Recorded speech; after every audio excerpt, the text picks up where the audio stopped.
സെക്രട്ടേറിയറ്റിന് മുന്നിൽ പ്രതിഷേധം കടുപ്പിച്ചിട്ടും CPO റാങ്ക് ലിസ്റ്റിലെ ഉദ്യോഗാർത്ഥികളെ ചർച്ചയ്ക്ക് വിളിക്കാതെ സർക്കാർ.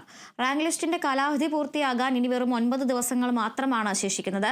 ഉദ്യോഗാർത്ഥികളുടെ നിരാഹാര സമരം ഇന്ന് 8ാം ദിവസത്തിലേക്ക് കടന്നിരിക്കുകയാണ്.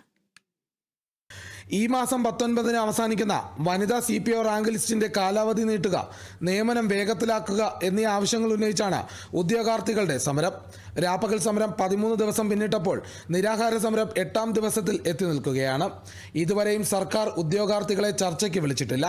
എന്നാൽ ഉടൻ തന്നെ നിയമനം നടത്താൻ സർക്കാർ തയ്യാറാകുമെന്നാണ് ഇവരുടെ പ്രതീക്ഷ. ഇതുവരെ ഞങ്ങളെ ചർച്ചയ്ക്ക് വിളിക്കുക അങ്ങനെയുള്ളൊരു സാധ്യത ഉണ്ടായില്ല. ഞങ്ങൾ അതിനു വേണ്ടി റിക്വസ്റ്റ് ചെയ്തിട്ടുണ്ട് ഇന്നലെ പോയിട്ട്. ഞങ്ങളെ ഒരു ഫയലുണ്ട്, അത് പാസ്സായി കഴിഞ്ഞ് കഴിഞ്ഞാൽ കുറച്ച് പേരെങ്കിലും അവർ കയറിപ്പോവും.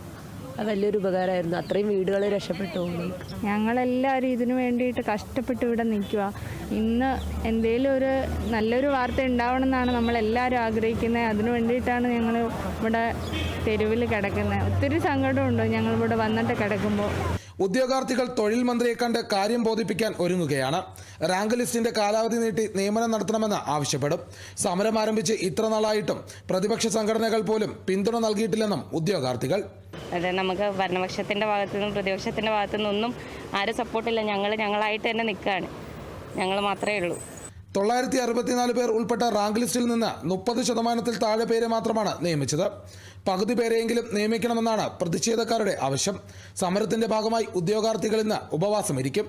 Kerala vision news, Thiruvananthapuram.